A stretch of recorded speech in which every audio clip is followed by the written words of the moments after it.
से ग्लोबली एक बड़ा इंटरेस्टिंग डेवलपमेंट हो रहा है जो कि चिंता करने वाला है। तो ज़रा ध्यान से सुनिएगा, समझिएगा। कुशल डिटेल लेकर आए। कुशल कह रहे हैं कि वहाँ पर सूखा पड़ रहा है, पनामा नहर में पानी की है कमी, और इस पानी की कमी होने की वजह से क्या कुछ असर दुनिया भर के ट्रेड पे पड़ सकता है, ज़रा कुशल समझाइए। बिल्कुल सर, बहुत ही इंटरेस्टिंग सिचुएशन अभी वहाँ पर क्रिएट हो गई है पनामा कैनाल में। और यहाँ पर सबसे इम्पॉर्टेंट स्थिति ये है कि 200 से ज़्यादा शिप्स अभी वहाँ पर अटकी हुई है। अटकी हुई का मतलब ये है कि स्टॉल्ड है। वहाँ पर पनामा कैनाल का जो पास थ्रू है उससे वो निकल नहीं पा रहे हैं, क्योंकि वहाँ पर ड्राउट लाइक सिचुएशन हो गई, यानी कि सूखे की स्थिति हो गई। अब सूखे की स्थिति किस तरह से हुई है वो मैं आपको बताता हूँ।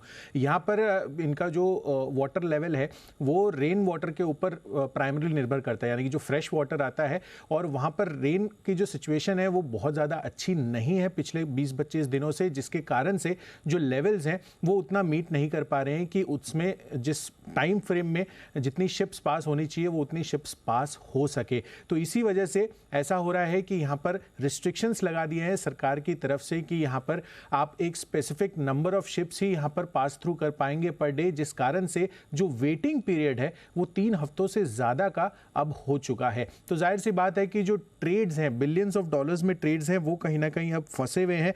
और 21 अगस्त तक जो रिस्ट्रिक्शंस लगे हुए थे उसको उन्होंने एक्सटेंड कर दिया है सरकार ने, और 2 सितंबर तक यहाँ पर ये जो एक्सटेंशन है कर दिया गया है। अब इंपॉर्टेंस इसकी कितनी बड़ी है यूएस के लिहाज से वो भी मैं आपको बताता हूं कि यूएस का 40% कंटेनर ट्रैफिक केवल पनामा कैनाल से आता है।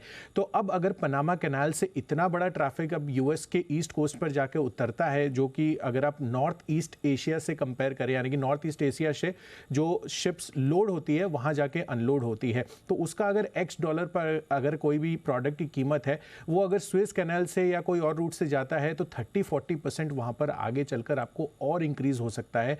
तो यहाँ पर यूएस में आगे चलकर जो हॉलिडे सीजन आएगा, एनालिस्ट काफ़ी सारे ये मानकर चल रहे हैं कि वहाँ पर कीमतें आगे बढ़ती हुई दिख सकती है अगर ये सिचुएशन जस की तस बनी रही तो। इसके पहले जैसे कि स्विस कैनाल की हम बात कर रहे थे, आपको याद होगा मार्च 2021 में 2 साल पहले ये चीज़ स्थिति हुई थी और लेकिन कारण यहाँ पर डिफरेंट था, बट जो जैम लगा था उसमें 360 से ज़्यादा शिप्स अटके हुए थे, और उसमें एक सबसे बड़ा जो इम्पैक्ट क्रिएट जिसकी वजह से हुआ था वो था एवर गिवन शिप, जिस कारण से पूरा का पूरा स्विस कैनाल जो है जैम या ब्लॉक हो गया था, और उसके कारण से प्रतिदिन $10 बिलियन से ज्यादा का जो ट्रेड है वो रुका था। तो अब यहां पर कितना बड़ा इंपैक्ट होता है पनामा कैनाल में ये देखना होगा, पर 200 से ज्यादा शिप, अनिल जी, क्वांटम काफी बड़ा है।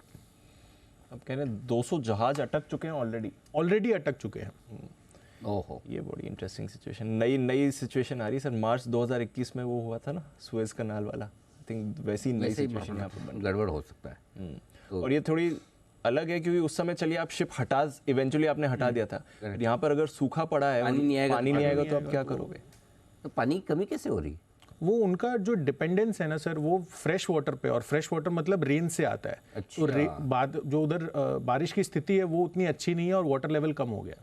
ऐसा समझ में आ रहा है कि 100 साल में सबसे बुरा सूखा पड़ा है सर वहाँ पर इस समय। चलिए, तो पानी जब तक नहीं आएगा तब तक वो फिर रिलीज नहीं कर पाएंगे शिप। तो बड़ा मामला सीरियस होता दिख रहा है पनामा नहर के अंदर, पनामा कैनाल में। यहाँ पर काफ़ी शिप्स अटके पड़े हैं और अभी पता नहीं कितना टाइम लगेगा। फिर से इन्फ्लेशन वाली चिंता आ जाएगी। चिंता, वो सप्लाई इश्यूज जो है वो मुश्किल में बढ़ते। तो अपेरेंटली जो LNG गैस है उसके लिए बहुत सारे टैंकर्स ये पनामा कैनाल यूज़ करते हैं, तो वहाँ पर कहा जा रहा है कि सबसे बड़ा पहला इम्पैक्ट अगर आएगा तो वहाँ पर आपको पहले आते हुए दिखेगा। ओके, तो चलिए इस पर रखिएगा ज़रूर नज़र।